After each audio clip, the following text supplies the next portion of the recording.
Okay, welcome to part 3 of the evolution of the souls.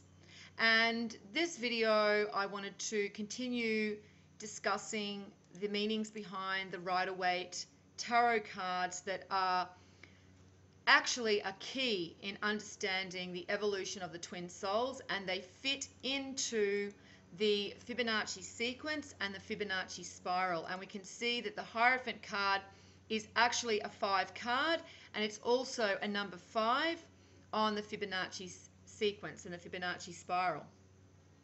So previously I mentioned that we have the two souls, the twin souls, about to accept their destiny and their contract with God. We see that there are 7 spikes on the scepter here, held by the Hierophant. And these 7 spikes represent the 7 gates back to God consciousness, and also the ethereal, energetic body of each twin soul. Now, we are about to be manifested onto the physical plane after we see the Hierophant. After we agree with the contract that we have made with God, we are then birthed onto the physical plane, and we see this with the Lover's card. Now, the Lover's card is connected to an 8, and 8 is connected to the heart chakra. It's also connected to the third eye chakra and infinite God energy. And the infinite immortal twin soul is also denoted by an 8. So 7 is the ethereal energetic body. 8 is the immortality of the ethereal energetic body. It's also the infinite God energy, and it's also connected to the heart and the third eye chakra. But we also see 6 is the card of the Lovers. Now, the Lovers card actually means choice. It doesn't actually mean love. And if you have a look at a lot of the older meanings of the tarot cards, the Lovers card was actually a card of choice. And this is where we have the choice on which path we will take throughout our manifested existence on the physical realm. Will we take the higher path that sometimes the rewards are not immediate and is often more difficult?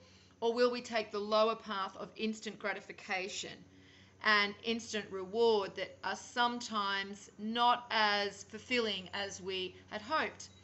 And we see that this is denoted in the Devil card, which is a card number 15. 1 and 5 are 6.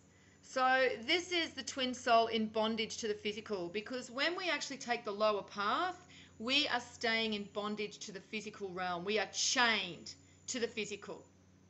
And this is where our instant gratification takes us. We think in the moment that we are achieving, but actually we are not. We are actually locking ourselves down into the physical realm. And as I've mentioned, we want to unchain ourselves from physical. Now, the physical is a 6. Whenever you hear me mention a 6, I am talking about the physical manifested body and physical bondage, okay, to our body. It's a 6. Now, I didn't mention before, but a 4 always symbolizes the earth and foundation, and we see that with the Emperor card, who is a 4. We see that he represents foundation, and so does the square, and we see that he has the throne that looks very square. And anytime you see the square or the number 4, you are seeing a representation of foundational earth influences.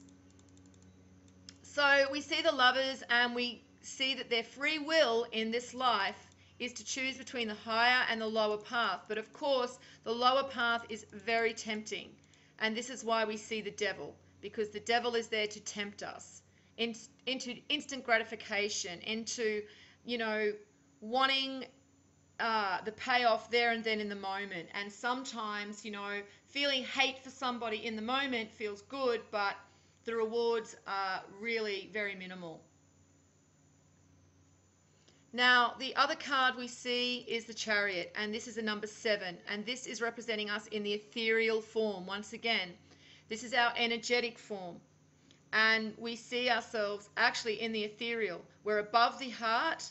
The heart is actually denoted here with the shield, and then this is a spinning top, and it also can be seen as a vortex. And we know that there's a vortex in the middle of the Orion Nebula as well. And so that is directly connected to our heart. And as I said, our heart and our third eye are also directly connected. And when we see the wings on the top of the heart, that is showing us that we are in the ethereal, because our heart is actually our anchor into the physical. And there are two parts to our heart. We have the physical part to our heart, which is locked into this plane, this physical plane, and we have the ethereal part to our heart, which is up with God consciousness. And this is where we see that the actual wings are showing.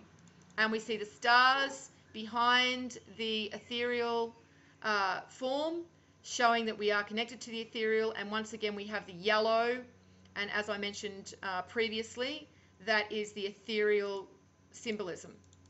And then we see the black and white sphinxes, and this is our energy flow, and us controlling our energy, keeping our chariot in control. Basically, is our chariot driving us, or are we driving our chariot? That is how we basically move through our life, in control of our chariot, in control of these forces that move us in different areas. And then lastly, we have strength. And this is a card that is basically showing us that it is strength, the use of strength, higher power, the ethereal strength that overcomes the lower. And this gives us eternity and immortality. Well, I'll leave it there, guys. As I said, this was just a quick overview. There is a lot more information, so I really do recommend that you join the group and have a look at all the information I'm posting. Get yourself a set of Rider-Waite tarot deck cards, and have a look at all the symbolism and see this symbolism for what it is. Don't pay attention to what the tarot websites tell you. Use your own internal instinctive information when looking at this symbolism, because it will speak to you. Well, I hope that's helped, guys, and I'll leave it here for now. And as always, peace out.